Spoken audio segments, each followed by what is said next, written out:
One of the surprising things about human memory is that it is critically dependent on a few key areas located deep within the brain that are shared with our monkey cousins. Until recently, researchers were relatively ignorant about the functions that different parts of the brain performed. Several decades ago, a neurosurgeon met a young man who was having epileptic seizures so frequently that he could not lead a normal life. Since the seizures appeared to be originating in the hippocampus, the surgeon decided to remove the hippocampus on both the left and the right side, not realizing their importance. The operation was a success in terms of stopping the seizures, but now a new problem emerged. The patient, known as HM, could now no longer store any new memories.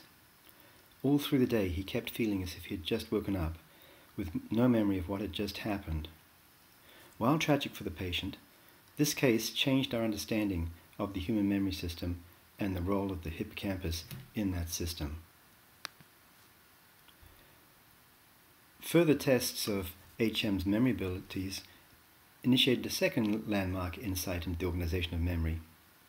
The medial temporal lobes are not necessary for all types of long-term memory, and there seems to be a kind of non-declarative memory that bypasses the hippocampus and the associated structures. This was found by asking HM to learn the skill of mirror tracing. While HM could not learn about facts or events that happened to him, he could learn new skills that seemed to be created using a different memory system. Research with him demonstrated the existence of non-declarative memory systems that support phenomena such as the learning of motor skills, conditioned learning, and habituation. For instance, tracing an outline in a mirror is a hard task that involves a physical skill that can't be learned through thinking about the task or learning a set of rules. HM got better at doing the mirror tracing task every day, just like a normal person would. This showed that the hippocampus wasn't needed for learning a motor skill, and that learning of motor skills must involve a different memory system. The memory system that the hippocampus is involved with has been studied extensively and is known as the medial temporal lobe memory system.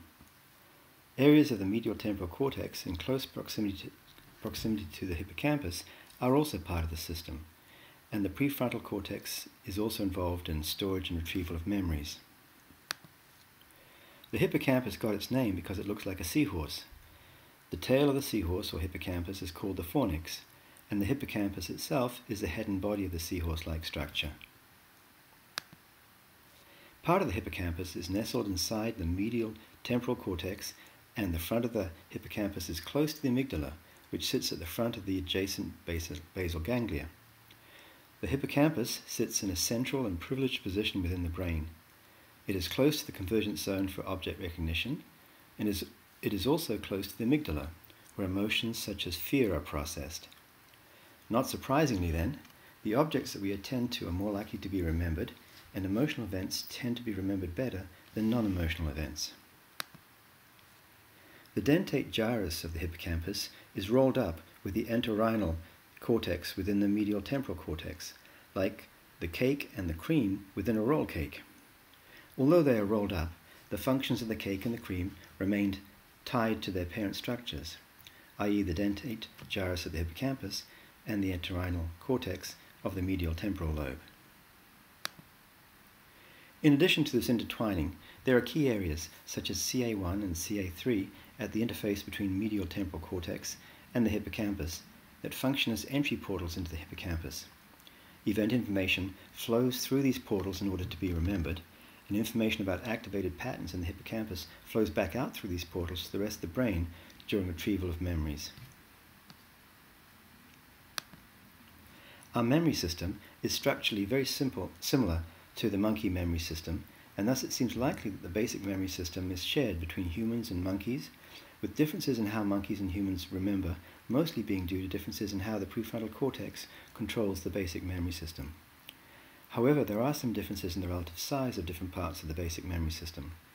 For instance, within the three main areas of medial temporal cortex that are involved, the ratio of perirhinal and parahippocampal cortex to entorhinal cortex is much greater in humans than it is in monkeys. The way that the hippocampus stores memories and interacts with the brain is thought to be as follows. Following object recognition, a series of object occurrences and interactions within an event are linked together with pointers to the different brain regions where aspects such as location, shape, and speed of movement are stored. The information about the event is then encoded as a circuit within the hippocampus. During retrieval, a cue will be processed in the prefrontal cortex and will trigger the related memory, that is, the circuit in the hippocampus. Activation of the memory in the hippocampus then triggers the components of the experience that are stored in other parts of the brain. Declarative memory is thus based on a medial temporal lobe memory system. The hippocampus is crucial for declarative memory formation, but the hippocampus is not needed for storage of non-declarative memories such as motor skills. Areas within the prefrontal cortex operate with the medial temporal memory system to store and remember events. Over time, memories get consolidated into other areas of the brain so that they can be remembered even if the medial temporal lobe memory system is destroyed.